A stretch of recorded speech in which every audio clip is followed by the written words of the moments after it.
Today I'm exploring Mottisfont, a National Trust site tucked in the Hampshire countryside. It's winter, cold, wet, and honestly the kind of day when you wonder whether a garden visit is worth it this time of the year. Let's go and find out.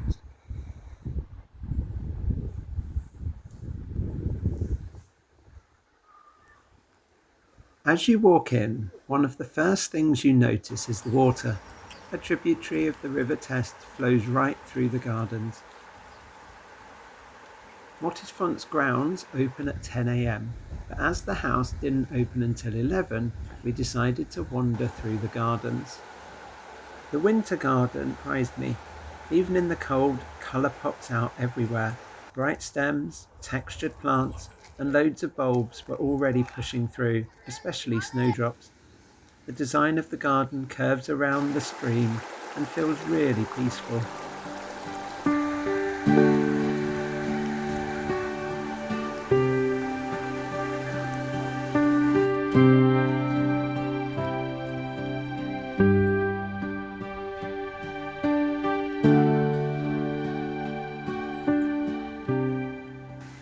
Then we found the font, the very reason Mottisfont has its name, and the reason that the original priory buildings were built here. It's a natural spring, said to have never dried up, and it's been flowing here for over 1,000 years.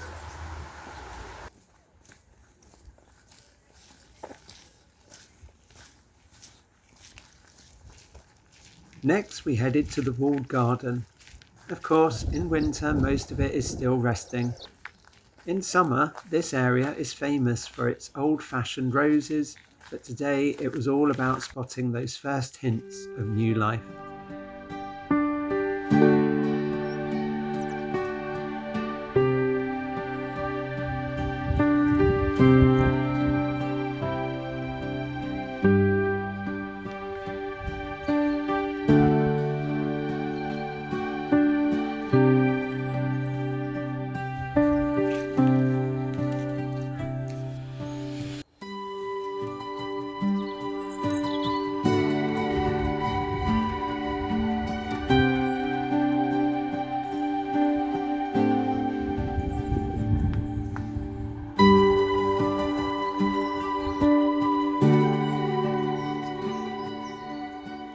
Stepping out of the walled garden, the estate suddenly opens up.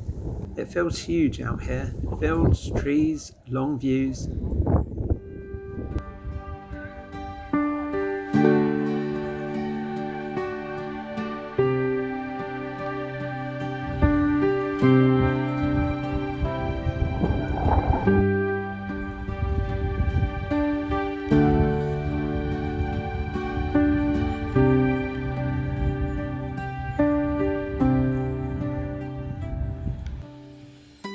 We carried on towards the stables.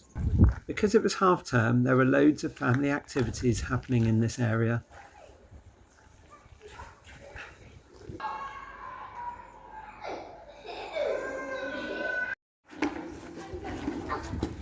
Stables themselves have a rich history, originally part of the estate's sporting life.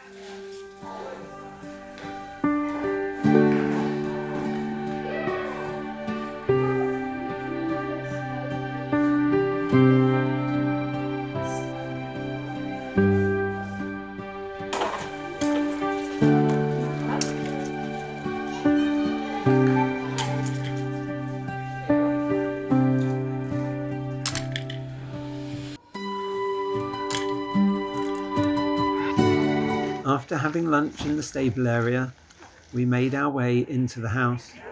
Mottisfont is a bit of a patchwork.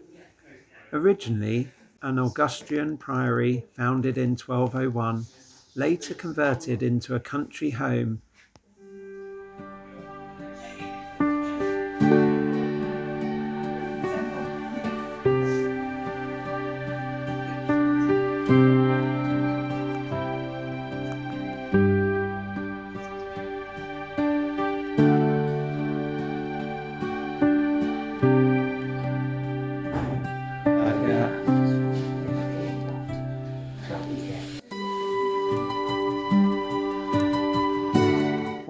first rooms we stepped into was the White Bedroom.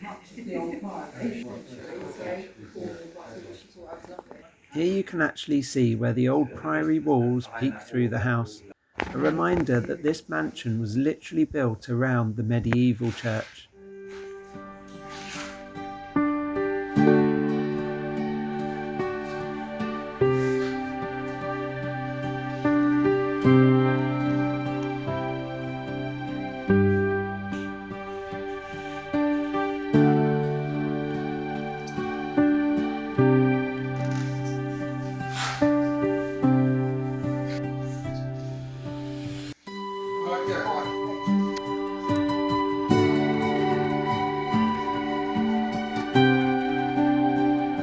On the way upstairs, we found a tiny bathroom with a very unexpected story.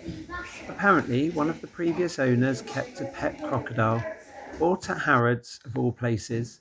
It lived in one of the bedrooms until it grew too large and eventually ended up at London Zoo.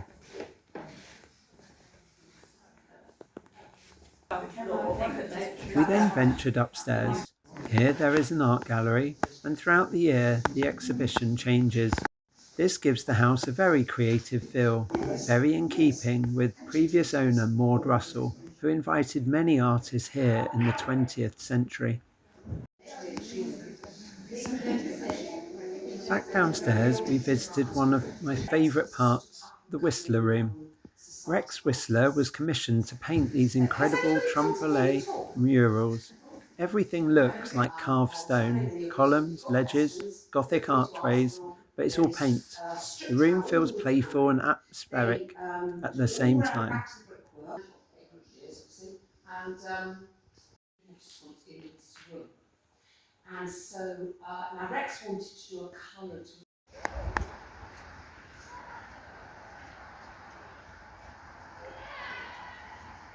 Then we descended into the medieval solarium, a cool dark space that once stored the priory's food. It's wonderfully atmospheric and was used for filming part of the BBC's 2020 version of Dracula. You really feel the age of the place down here. Once back outside, we found more of the surviving priory architecture. So, after a very wet and chilly wander, what's the verdict? Honestly, yes. Even in winter, Mottisfont has so much to offer. The early bulbs, the colourful winter stems, the peaceful river, the moody solarium, and that incredible 3D Whistler room. It felt quiet, atmospheric, and full of little surprises. Thanks so much for joining me on today's adventure. If you enjoyed this wintry visit to Mottisfont, don't forget to like and subscribe, and let me know in the comments where I should explore next.